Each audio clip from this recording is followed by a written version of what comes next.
This is Brian, the Speaker for the Dead, coming to you today on the road with a new video about Cowboy Bebop, the Netflix version of Cowboy Bebop. Now, to lead into this, I want you guys to be aware that I did a live stream about Cowboy Bebop last year on July 26th. Actually, the live stream, I talked about the original Cowboy Bebop and also what Netflix was, what we knew about the Netflix show up until that point. If you're interested, you can go back and see what I was saying about it back then. Now, back then, I was going to give this a shot. I thought, hey, this is Cowboy Bebop. I love Cowboy Bebop. It's one of my favorite animes. I own it on video and Blu-ray. I have like a collector's edition of it. It's fantastic. Amazing stories, great vocal work. I mean, it is just a phenomenal anime, and way ahead of its time. Way ahead of its time. Some of the intricate story details that kind of jump from episode to episode that you don't really realize are connected. They're good shows do that, and you don't even see it till later on. It's just fantastic. And when I heard that Netflix had bought the rights to it, I was kind of excited. But like I said back then, I'm also nervous about it because Hollywood has a tendency to buy great things and then shit all over them. Because God forbid you actually follow the source material. You actually stay true to the vision of the people who created it in the first place. Now, right off the bat, they told us, we're not going to do exactly what they did because nobody wants to see that. And I'm just thinking, yeah, we kind of do. I'm really tired of Hollywood thinking they've got to change it around and make it different, newer and edgier, and it's stupid. It's like these companies, they buy the rights to Harry Potter or Twilight or whatever, and then they go in and they just destroy the original source material. Harry Potter movies, they were all right. Books 1,000 times better, and they spent so much time on the special effects in Harry Potter that half the time they leave out huge chunks of the story, delete entire characters and character arcs, and it was really obnoxious. Now I know you can't include everything from a book series into a movie series because there's a lot. You'd almost have to do a TV show based on it because then you'd have the time to make as many episodes as you want. But it's just this idea that Hollywood thinks it knows better than the people who did it right the first time. They don't. They don't know better. And as we've seen over and over again, they'll take something great. Ghost in the Shell, Alita Battle Angel, they take original source material and they just can't quite live up to the original material. They try and Americanize it or Hollywoodize it, and it just messes everything up. Very frustrating for me, for all of us who love this stuff. Now, I was going to give this Netflix show a shot, and I said that a year ago. And but now with the comments and the video, the TikTok or whatever it was that came out with Daniela, whatever the face bucket namer thing, whatever she is, she's supposed to be playing Faye Valentine, and she made all these stupid, idiotic comments. I'll try and link to that video. I think it's been deleted though, so I don't even know if I can anymore. About how she couldn't wear this costume and it was too revealing. It was made of tissue paper. It just disappeared into her cracks and crevices, and nobody wants to see this. I'm just like, look, I can understand some of her trepidation about wanting to wear extremely revealing costumes and stuff. But if you have a problem with that, here's a thought, Danielle. Turn the roll down. If you don't want to dress like the character you're supposed to be portraying, have the integrity to go, no, I don't want to do that. You're gonna have to get somebody who's comfortable in their own skin and is okay with that, because her dress might just seem like, oh, it's just revealing she's just a sex object. She's not. She uses her sexuality as a weapon. That's part of who her character is. Faye Valentine is just, I mean, that's part of what she is. That's part of why she does what she does and how she gets away with it. She's a thief and kind of a scam artist and yet a bounty hunter all at the same time. I mean, she's got a lot of aspects to her character. Very interesting female character. And all this dumb woman could see was that, oh, her boobs are a little bit too exposed. Her butt sticks out a little bit too much. And I'm just like, yeah, because that's the way it was drawn and written to begin with. And you should, if you want to do this, you should want to do it right.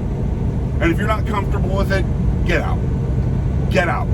You have no business being in that role. You have no business being a part of this project, because this isn't the opportunity for you to make your statement about feminine nudity and stuff, or dress codes, standards, whatever, in this film.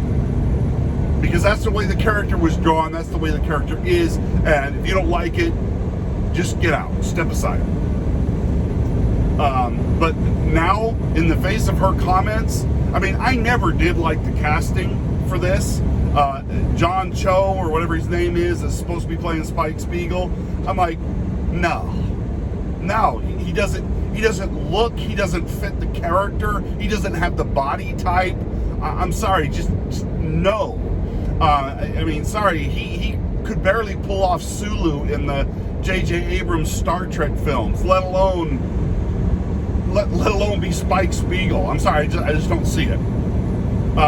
The fact that they race swapped out Jet Black for Mustafa, whatever his name is, pissed me off, because I'm like, just because his last name's Black doesn't mean you have to cast a black character, a black actor to play that guy.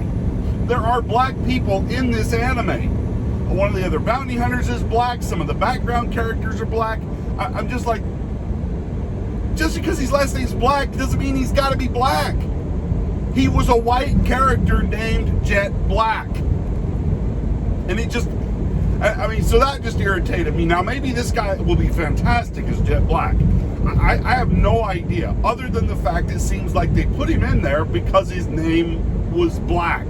Well, we got to get a black guy to play a guy named Black. All right. Do we get a yellow person to play Colonel Mustard in Clue? Retards.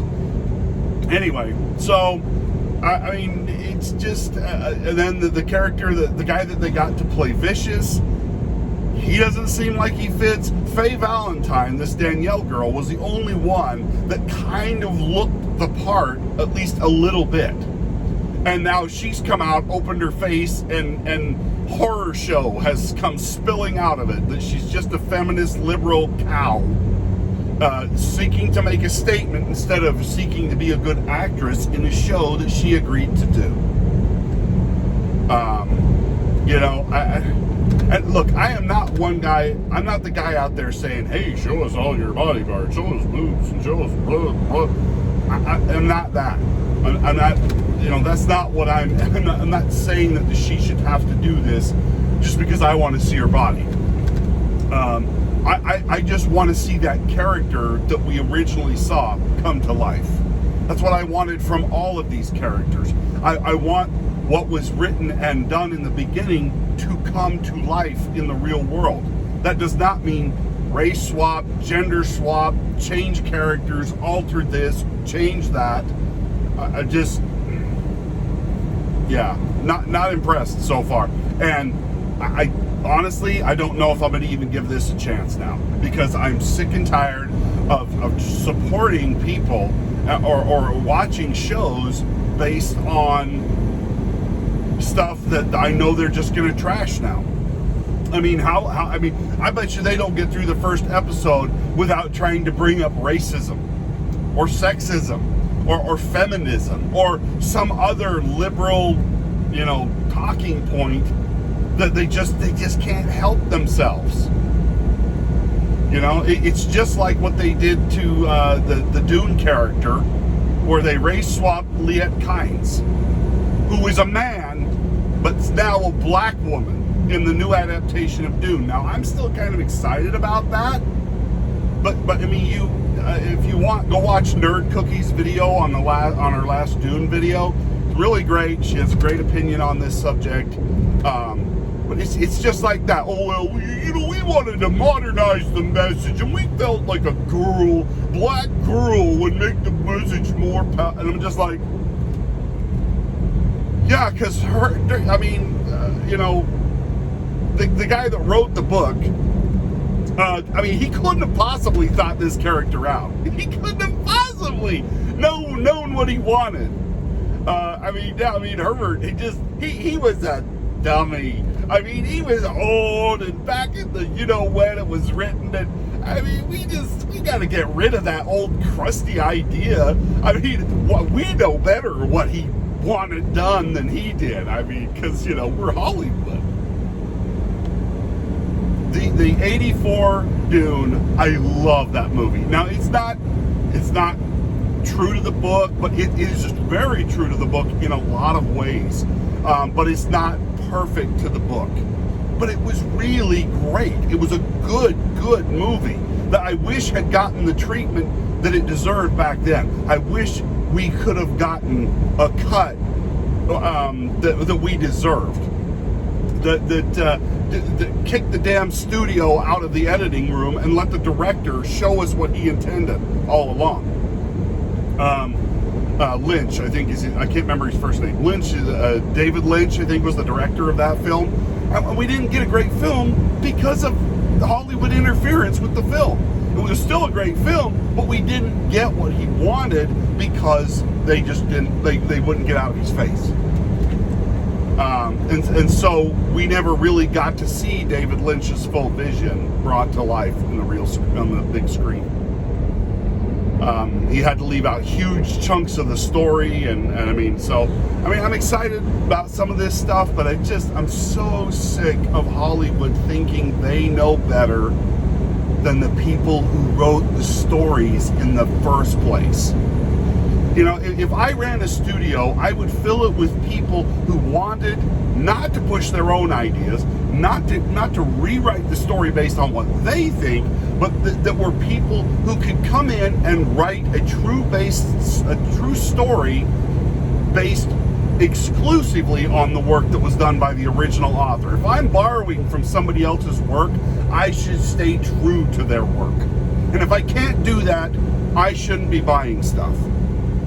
I should not be taking somebody else's work and bastardizing it for my own vision, my own purposes.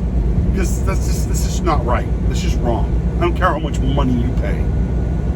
Money doesn't make what you're doing right. It just makes you a butthole who thinks you're better than the people who made this famous in the first place. So I don't have a lot of hope for this now, and every time I hear something about Cowboy Bebop, the Netflix version, I'm just like, shit. I'm like, no, they're gonna screw this up. They're gonna make a mess out of it because they gotta be different. We have to be unique. Our vision, yeah, your vision's cloudy. So. Anyway, let me know what you guys think in the comments. Are you interested in this film or this show anymore? I'll probably watch the first episode. I'll give them that much time. And I swear, if there is one stupid, idiotic, modern day liberal philosophy or ideology thrown into this episode at all, done. Unless it was true to the original. Unless that same idea or ideology or whatever was in the original episode. And if they're staying true to that, that's fine. But if they try and modernize the interpretation based on politics today, no. I'm so sick of their politics being in my entertainment. I will not support it. Not one bit. Not at all. Anyway, let me know what you guys think in the comments. And like, share, and subscribe. Thanks for everybody supporting me. I'm back, and I'm excited to be doing this again. So, thanks, everybody. Talk to you next time. Bye now.